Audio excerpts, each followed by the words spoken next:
یہودیت، صہیونیت، زائنزم کیا چیز ہے؟ یہ کیسے لوگ آ کر آباد ہوئے؟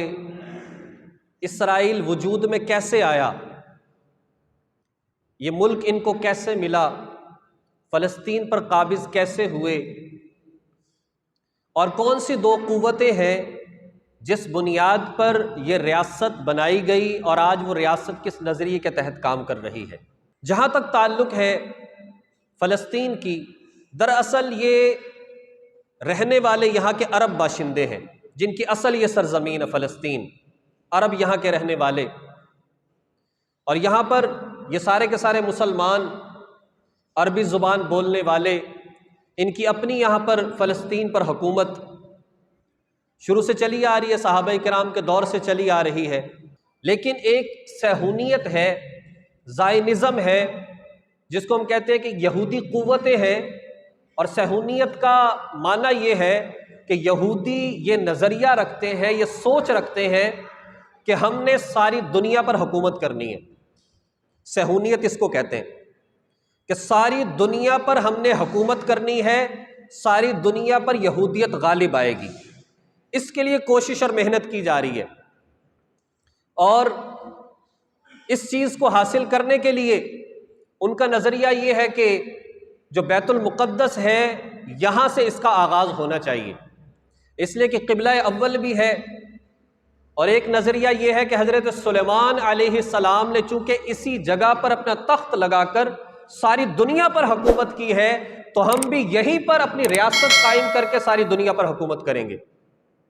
یہ ان کا ایک نظریہ ہے جس نظریے کے تحت وہ محنت کر رہے ہیں، اور ابھی تک ان کے پاس الگ ملک نہیں تھا۔ جو ترکی عثمانی سلطنت ہے، اس کے آخری خلیفہ سلطان عبد الحمید صاحب، ان کے پاس یہودیوں کا بہت بڑا وفد آیا کہ ہم یہ چاہتے ہیں کہ ہماری فلسطین میں کچھ جگہ مقرر کر دی جائے اور آپ اعلان کر دیں کہ ہمیں بھی یہاں سے حصہ دیا جائے گا، ہمیں بھی ایک جگہ یہاں پر حاصل ہو جائے۔ تو سلطان عبد الحمید نے کہا کہ جب تک میں زندہ ہوں ایسا نہیں ہو سکتا کہ فلسطین جہاں کے رہنے والے مسلمان ہیں وہاں پر یہودیوں کو جگہ دے دی جائے، ایسا نہیں ہو سکتا۔ دنیا سے وہ چلا گیا، لیکن یہ اپنے نظریے کے تحت کام کرتے رہے، اور کام کرتے کرتے پوری دنیا سے جہاں کہیں یہودی کوشش کرتے کہ یہاں پر آ کر اپنے طور پر آباد ہوتے، جیسے کوئی بھی غیر مسلم آ کر اگر مسلمان پاکستان میں آ کر آباد ہونا چاہے تو کوئی بری بات تو نہیں ہے، یہودی اس انداز سے اپنے طور پر آ کر آباد ہوتے رہے، اور اس کے بعد پھر انہوں نے امریکہ کی سپورٹ، برطانیہ کی سپورٹ کے ذریعے سے یہاں سے زمینیں خریدنا شروع کی، جس پر پھر سعودی عرب کا فتویٰ یہ تھا کہ وہ لوگ جو یہودی ہیں یہاں کی زمین خرید سکتے ہیں، اس لیے کہ جیسے ہمارے یہاں پر رہنے والا غیر مسلم اگر زمین خریدنا چاہے تو کوئی غلط بات تو نہیں ہے، وہ خرید سکتا ہے۔ لیکن پیچھے جو نظریہ تھا صہیونیت کا، اس بنیاد پر علماء ہند، خصوصاً مفتی کفایت اللہ صاحب، حضرت مولانا اشرف علی صاحب تھانوی رحمۃ اللہ علیہ، ان لوگوں نے فتویٰ دیا کہ یہودیوں کو جگہ بیچنا جائز نہیں ہے، ان کو جگہ فروخت نہیں کر سکتے۔ اس چیز کو روک دیا گیا، لیکن کچھ لوگ اس طرح سے جگہ بیچتے بھی رہے، اور اس کے بعد پھر کچھ جگہ خریدی، کچھ لوگ یہاں پر آ کر آباد ہوئے یہودی۔ 1947 میں اقوام متحدہ کی جنرل اسمبلی میں ایک قرارداد پیش کی جاتی ہے کہ ہمیں یہاں پر الگ ریاست چاہیے، اور 1948 میں یہ منظور ہو گئی، اور فلسطین کے 2 ٹکڑے کر کے ایک ریاست اسرائیل کی بنا دی گئی اور ایک ریاست فلسطین کی بنا دی گئی۔ اس طرح سے آ کر جو اسرائیل ہے وہ ایک ملک وجود میں آیا۔ لیکن اس بات کو یاد رکھیں، یہ دونوں قوتیں جیسا کہ میں نے عرض کیا، انہی دنوں میں پاکستان کا قیام بھی ہو رہا ہے۔ 1947 میں پاکستان کا قیام بھی ہے، اور پاکستان کا قیام آپ لوگ تاریخ سے واقف ہیں، کہا کہ پاکستان کا قیام اس لیے چاہیے تاکہ قرآن و حدیث کے اصول کا ہم تجربہ کر سکیں، یعنی گویا کہ ہمیں ایک اسلامی ریاست چاہیے، یہاں پر رہتے ہوئے ساری دنیا میں اسلام کا غلبہ ہوگا۔ اس کے مقابلے میں اسرائیل کی ریاست کی بنیاد رکھی گئی کہ ہمیں الگ ریاست چاہیے تاکہ ساری دنیا پر یہودیت کا غلبہ ہو۔ یہ 2 محنتیں اور 2 کوششیں کام کر رہی۔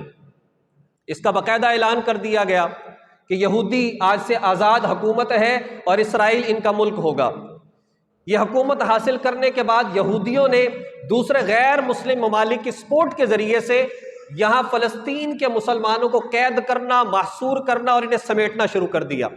جس کی وجہ سے مسلمان فلسطین میں سمٹتے گئے، کچھ نقل مکانی کرتے رہے اور آخرکار آ کر غزہ میں آ کر یہ محصور ہو گئے، غزہ میں ہو کر یہ رہ گئے سارے کے سارے۔ اور جب کبھی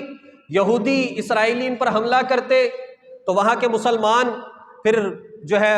مقابلے میں آ کر کبھی پتھروں سے مقابلہ کر رہے ہیں، کبھی جو ہے وہ دوسری تیسری چیزوں سے مقابلہ کر رہے ہیں، اس لیے کہ اسباب تو اتنے تھے نہیں۔ اور یہی جو لوگ، جو نوجوان پتھروں کے ذریعے سے مقابلہ کیا کرتے تھے، بغیر اسباب کے جو مقابلہ کیا کرتے تھے، یہی آگے چل کر حماس بنی ہے،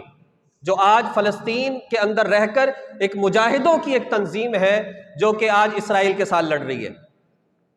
حماس یہ ہے اصل میں جو فلسطین کے اصل باشندے ہیں، جو بیت المقدس کا تحفظ چاہتے ہیں، جو اس انبیاء کے سرزمین کا تحفظ چاہتے ہیں، جو اسلام کا اصل میں غلبہ چاہتے ہیں، یہ فلسطین کے رہنے والے ہیں۔ اور یاد رکھیں یہی کچھ ہمارے کشمیر میں ہونے والا آئندہ کو۔ کشمیر میں کچھ سال پہلے جب ہندوؤں نے یہاں پر آ کر جگہ خریدنی شروع کی مقبوضہ کشمیر میں، تو ابھی بھی حیات ہیں، اللہ تعالیٰ ان کی زندگی میں برکت عطا فرمائے، مفتی تقی عثمانی صاحب اور دیگر حضرات نے فتویٰ یہ دیا کہ ہندوؤں کے لیے جگہ یہاں پر خریدنا جائز نہیں ہے، یعنی کہ کشمیری جو ہے، مقبوضہ کشمیر کے باشندے جگہ فروخت مت کریں، ورنہ جیسے فلسطین میں ہوا ہے کہ اسرائیلیوں نے آ کر جگہ خریدی، قبضہ، اور اس کے بعد پھر فلسطین پر حملہ کر دیا گیا، بالکل اسی طریقے سے اگر ہندو یہاں پر آ گئے پھر پاکستان کی خیر نہیں ہے، پھر یہ سب کچھ ہوگا جو فلسطین میں ہو رہا ہے۔ تو علماء کرام بڑے دور اندیش ہوتے ہیں، ہمارے اکابرین کی نظر بہت دور تک ہے، لیکن جو لوگ ظاہری چیزوں کو دیکھتے ہیں وہ کہتے ہیں یہ کون سی ناجائز بات ہے، اگر کوئی جگہ زمین خریدنا چاہتا ہے تو وہ خریدتا رہے،